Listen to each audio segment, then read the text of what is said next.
Hello and welcome. Welcome to the last video of this year. And since it's the last one, I'd like to talk about reflections. How this year has passed. How should we tackle, reflecting? Why should we take time to reflect on what's been happening to us? It's a very popular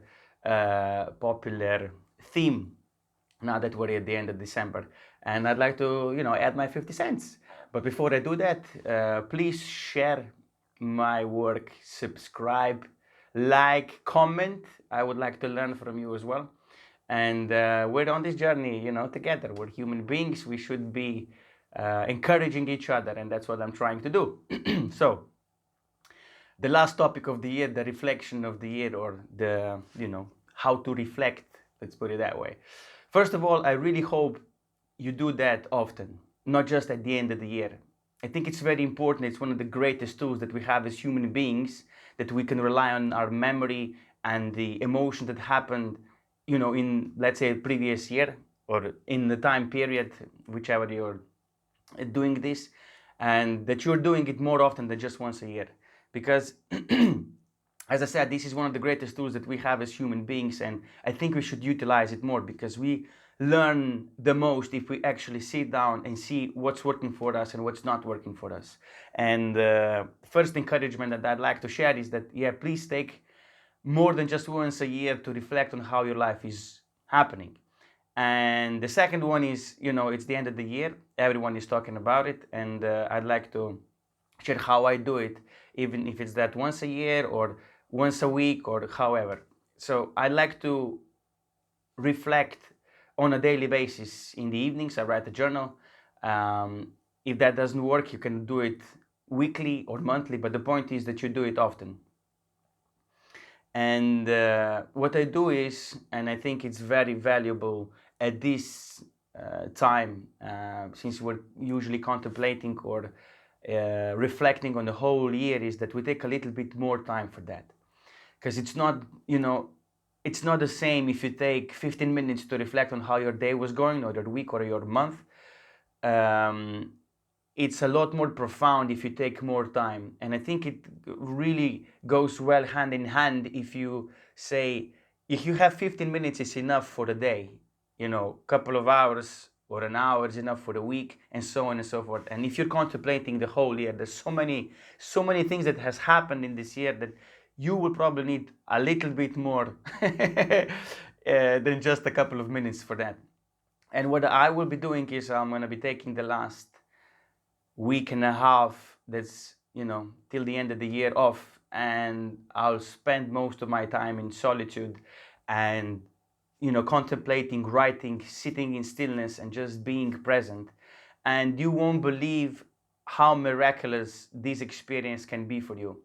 What I do is, that's a little bit on a bigger scale, not just on a daily. Daily is nice, it gives you a little bit of insight, but it's a very short amount of time. You don't have that much time to awake emotions and all the thoughts, and it's a little bit more narrow, and it's a little bit less effective, let's put it that way.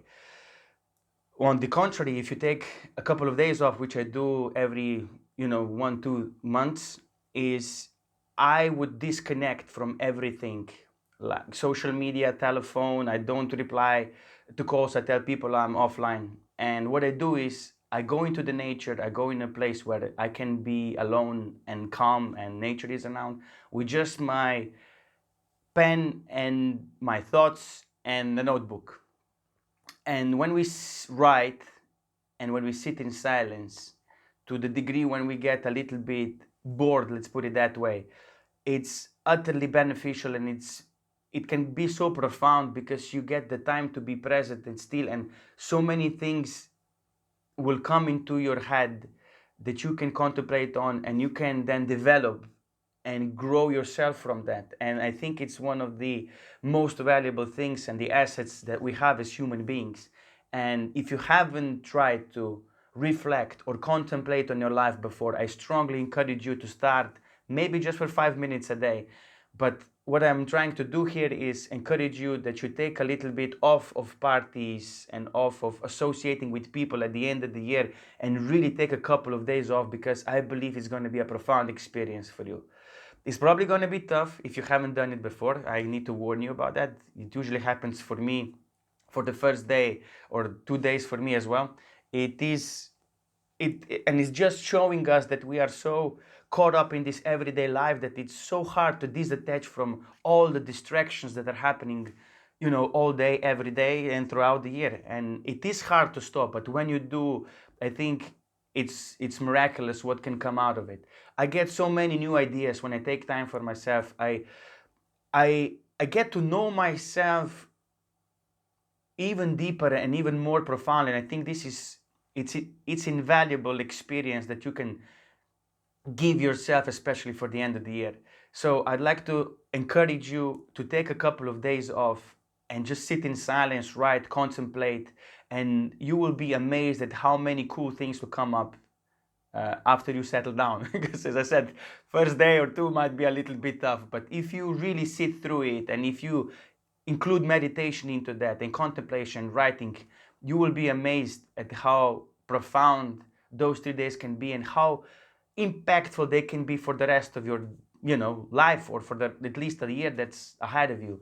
And yeah, this is my 50 cents to the reflections of the last year and contemplation, and seeing what has happened in the past year. Take the time, take a good chunk of time in this last few days of December to think about what your life has been this year, what was good, what was not so good, what you would also like, what would you like to upgrade your life. And whew, it's gonna be good. It will serve you, I promise you. And yeah, this will be it for this year. Please, comment, share, like, subscribe, support.